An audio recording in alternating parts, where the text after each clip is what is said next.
반응 메커니즘 연구에 필요한 테크닉 두 번째. 프리 이퀄리브리엄이라고 하는 테크닉입니다. 자, 번역할 때 어떻게 번역하냐면 사전 평형 혹은 빠른 평형 이렇게 번역합니다. 자, 사실 평형이라고 하는 건 우리가 처음 듣는 얘기가 아니라 굉장히 익숙한 거죠. 그렇죠? 그래서 반응물들끼리 반응을 해서 생성물이 돼도 생성물 일부가 반응물이 될 수 있고, 그러다 보면 최종 상태에서 일부의 반응물, 일부의 생성물이 다 같이 공존하는 이런 상황을 화학 평형이라고 하잖아요. 그런데 그 화학 평형은 보통 뭐가 필요하냐면 시간이 필요합니다. 시간이 필요해요. 그것도 이상적으로는 얼마만큼의 시간이 필요하죠? 이상적으로는 무한대의 시간이 필요합니다. 즉 무한정 오랜 시간 후에 이제 더 이상 농도들이 변하지 않는 상황, 무슨 말인지 알겠어요? 그 상황이 엄밀한 의미의 화학 평형이 되는 거죠. 무슨 뜻인지 아시겠죠? 그래서 보통의 평형은 반드시 시간이 어느 정도 필요한데, 기가 막히게도 어떤 반응 메커니즘에서는 어떻게 된다? 그 평형에 도달할 때까지 아주 재빨리 무슨 말인지 알겠죠? 그래서 이런 상황을 뭐라고? 프리 이퀄리브리엄이라고 하는데, 이게 재밌는 거는 이 사전 평형, 빠른 평형이라고 하는 건 사실 엄밀한 의미의 평형이 아닙니다. 이건 엄밀한 의미의 평형이 아니고요. 평형인 듯 보이는 어떤 상황인 겁니다. 진짜 평형은 아니고 우연찮게, 아주 우연찮게, 혹은 그 메커니즘의 특성상 특정 단계에서 평형인 듯 보이는 상황, 무슨 말인지 알겠어요? 그거를 사전평형이라고 하는 겁니다.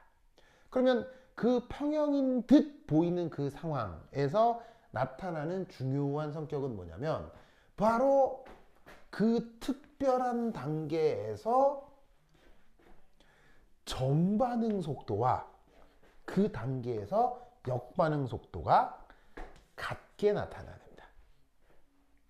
무슨 뜻인지 아시겠죠?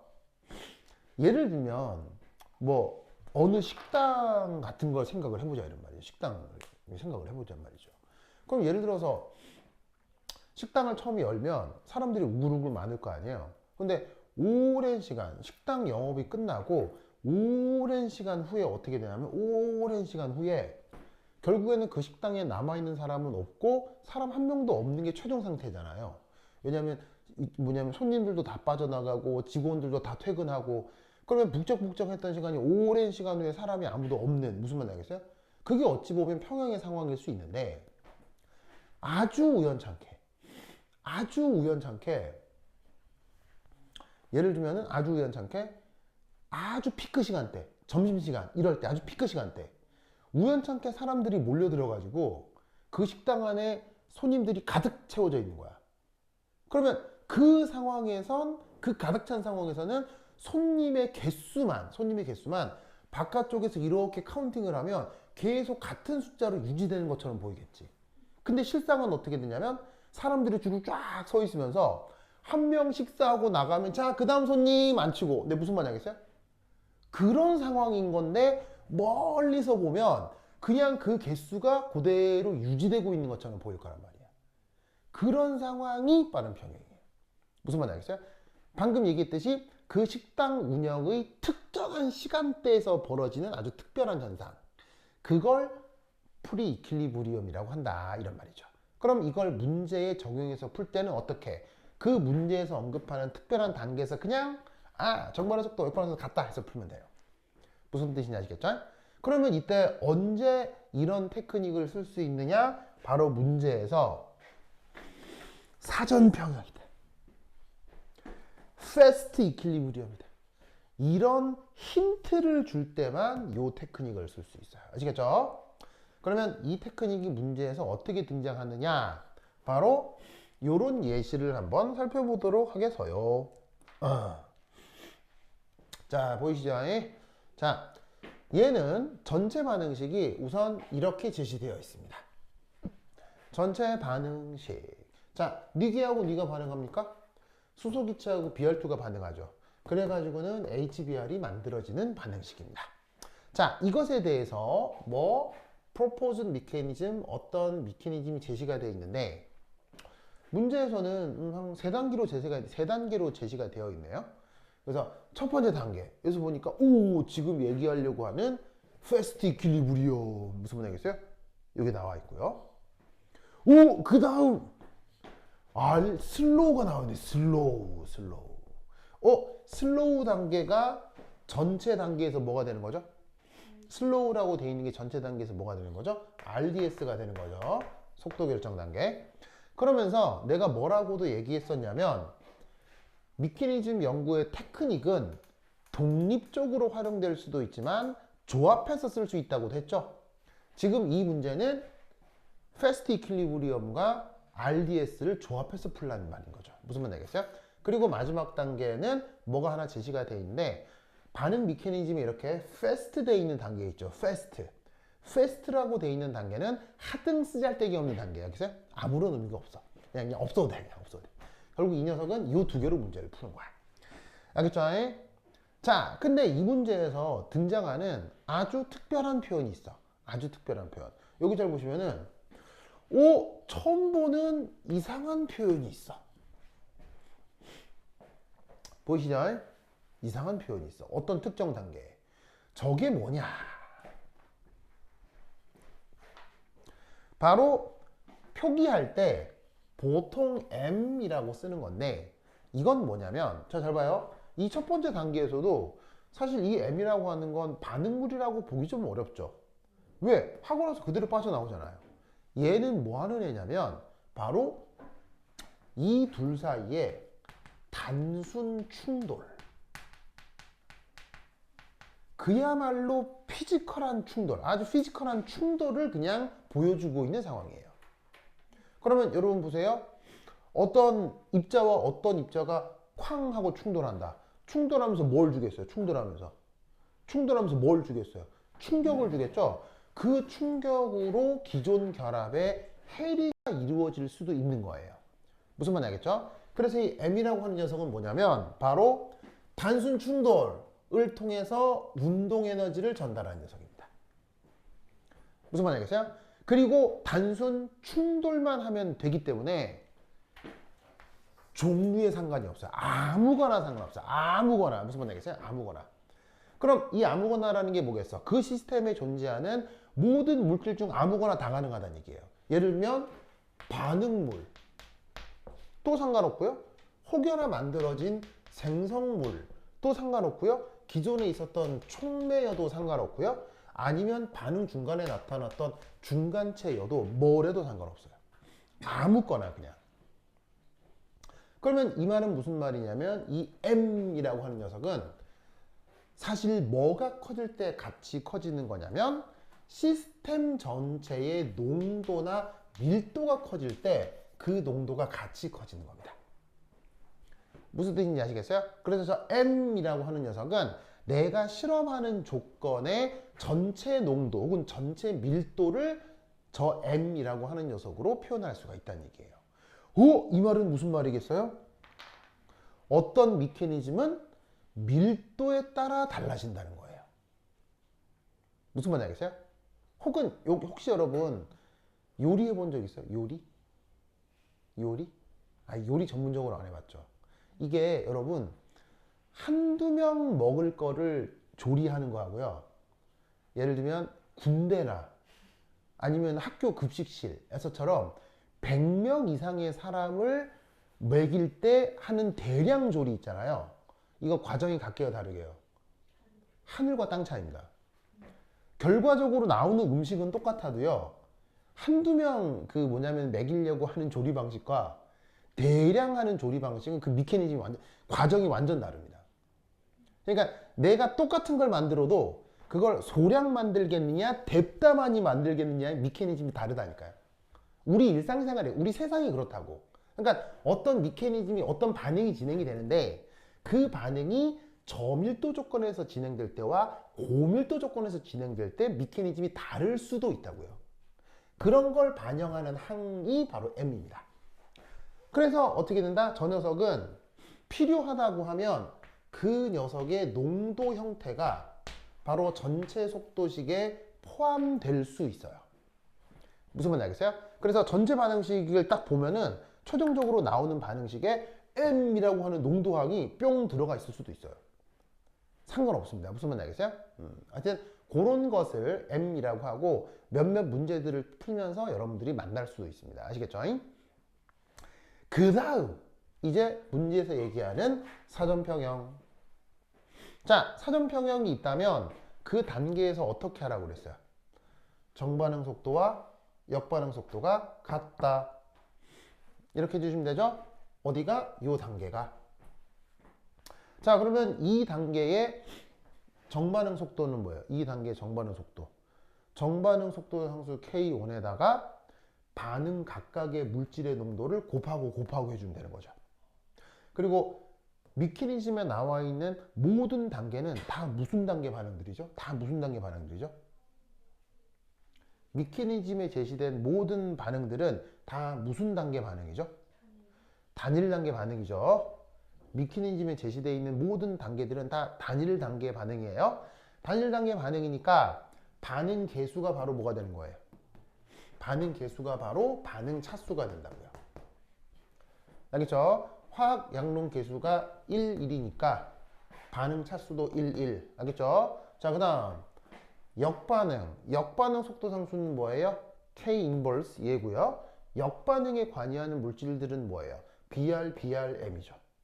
그럼 각각의 입자의 농도를 곱하면 되는 거예요. 무슨 말인지 알겠어요? 뭐 혹은 묶어서 제곱이라고 하거나. 반응식이 뭐 이렇게 나왔으니까 얘 농도, 얘 농도, 얘 농도를 곱해라 그냥 그거예요. 산술적으로. 그러면 얘 농도, 얘 농도, 얘 농도를 곱하는 게 저 사전평형에서의 역반응 속도가 되겠죠. 이 둘이가 어떻게 된다? 같다. 그게 사전평형 테크닉이라고 했습니다. 알겠죠? 그럼 이때 얘를 오로록 정리하면 이렇게 된다. 이런 말이지. 알겠죠? 알겠죠? 윤지수 오케이? 이때 내가 잘 봐봐. 얘를 오로록 정리해서 요렇게 됐다. 요렇게가 무슨 말이에요?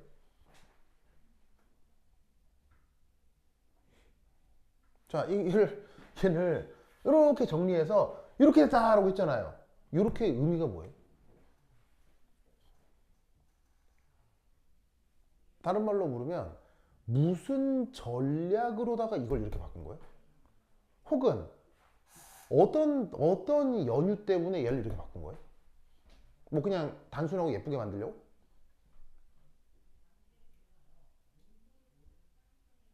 자, 얘를 이렇게 바꾸는 건 수리적으로 이상한 일이에요? 완전 당연하게 충분히 할 수 있는 일이에요? 충분히 할 수 있는 일인 거죠? 근데 왜 이런 짓을 하냐고요? 왜 이렇게 바꿨냐고요?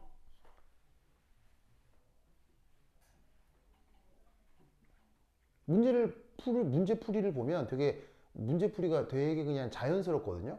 뭐 이렇게 막 물 흘러가듯이 이렇게 뭐 쑥 정리해가지고 뭐 이렇게 어디 해고 어디 집어넣고 막 한단 말이에요. 근데 이때 여기서 얘를 이렇게 바꾸는 연유가 뭐냐고요? 자, BR2는 저 주어진 반응식에서 속성이 뭐예요? 반응물이죠?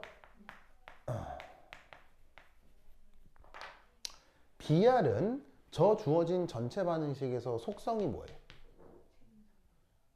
BR은 속성이 뭐예요? 중간체죠? 근데 내가 저번 시간에 뭐라 그랬었냐면 중간체는 전체 속도식에 표현되면 돼요, 안 돼요? 안 된다고. 그래서 미리 사전에 준비를 해두는 거야. 어떻게 준비를 하는 거야? 그 녀석의 정보가 필요할 수도 있기 때문에 중간체의 농도를 다른 반응물이나 생성물의 함수로 표현해 두는 거예요. 그게 지금 얘를 이렇게 바꿨다의 이렇게의 의미라고. 왜냐하면 중간체를 최종에서 쓸 수가 없다고. 그런데 문제풀이 과정에 나타날 수 있잖아? 그러면 그 중간체를 뭐로 바꿔야 되겠어요? 반응물이나 생성물, 알려진 물질들의 함수로 표현을 할 수 있어야 된다고. 그게 요렇게라는 말이 요렇게라는 뜻이라고. 그러니까 반응 미케니즘을 풀 때 그런 생각을 하고 내용 전개가 되는 거라는 얘기야. 알겠죠? 그리고 문제에서는 뭐가 있어요? 스로우. 알겠죠? 슬로우. 자, 슬로우가 뭐야? 이 단계의 속도가 전체 속도가 된다지? 그럼 이 단계 속도 뭐야? 속도 상수에다가 반응물 농도의 곱. 알겠죠? 그럼 속도 상수가 여기서는 K2. 그 다음에 두 번째 단계의 반응물은 BR과 H2. 알겠죠? 알겠죠? 그렇다면 이때 예 이거 내비두면 돼. 저기 내비두면 돼, 없애야 돼. 내비두면 돼, 없애야 돼. 이게 내비둬도 돼, 없애야 돼. 없애야 되잖아. 왜 없애야 되지? 중간체잖아. 이렇게 나타나게 돼 있다고. 그래서 이걸 해주는 거예요. 무슨 말 알겠어요? 그러면 이때 어떻게 하시면 되겠습니까? 얘를 이야 여기 넣으라고. 알겠죠? 그러면 정리를 해주시면 어떻게 되겠습니까? K2 곱하기 K1 인버스의 룰을 곱하기 H2의 BR2 농도의 2분의 1승. 이렇게 표현이 된다. 이런 말이죠. 뭔 뜻인지 아시겠죠? 알겠죠? 이때 여기서 어떤 표현을 쓰기도 하냐면 KOBS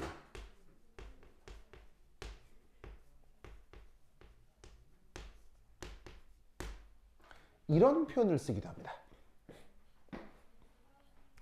그러면 만약에 얘를 이런 표현으로 쓰고 싶다면 최종적으로 내가 뭘 어떻게 했다는 얘기겠어요. 바로 이만큼을 이렇게 치워냈다는 얘기겠죠. 그러면 여기서 우선 생각해 볼 수 있는 건 KOBS가 지금 이 문제에 한해서 이렇게 된다는 얘기인데, 이게 뭘 얘기하는 거냐면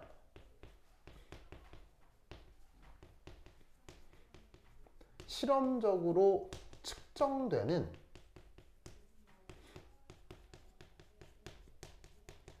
전체 반응의 속도 상수라는 뜻인 거예요. 무슨 뜻인지 아시겠어요? 즉 뭐냐면 사실 이 단계를 사람이 직접 관찰하기는 쉬울까요? 어려울까요? 이 단계를 사람이 실제 측정하기는 쉬울까요? 어려울까요? 사실 거의 불가능해요. 무슨 말인지 알겠어요? 이게 빠르다고 했잖아. 빠르다고 했으니까 막 후딱 지나가면 얘가 뭐 있는지 없는지 알게 뭐야. 그런데 실제로 인간이 측정하는 건 단계가 아니라 전체 속도 상수만 사람이 측정할 수 있는 거라고요. 그게 실제로는 단계 속도 상수와 요런 관계가 있었나 보지 라고 해서 실제 측정되는 속도 상수를 이렇게 표현하는 거예요. 이때 여기에 있는 OBS 이거 뭐 줄임말이다? observable의 줄임말이에요. observe가 뭐예요? observe 관찰하다 이런 뜻이잖아요. observable은 뭐예요? 관찰 가능한 속도 상수. 그게 전체 속도 상수겠지. 무슨 뜻인지 아시겠죠? 알겠죠? 그 다음 여기서 할 수 있는 또 하나 재밌는 건 바로 유리수 차수도 가능하구나 라는 걸 여기서 알 수 있다는 얘기예요. 우리가 반응 차수라고 하면 항상 0차, 1차, 2차 자연수 차수만 생각을 하잖아요. 혹은 뭐 조금 확장하면 정수 차수만 생각하잖아요. 근데 차수가 뭐일 수도 있다? 이렇게 분수꼴의 유리수일 수도 있다. 뭐만 알겠죠? 요런 관련 테크닉을 뭐라고 한다? 프리 이퀄리브리엄이라고 한다. 뭐만 알겠죠? 이 논리를 꼭꼭 기억해 두시기 바랍니다. 오케이, 다다.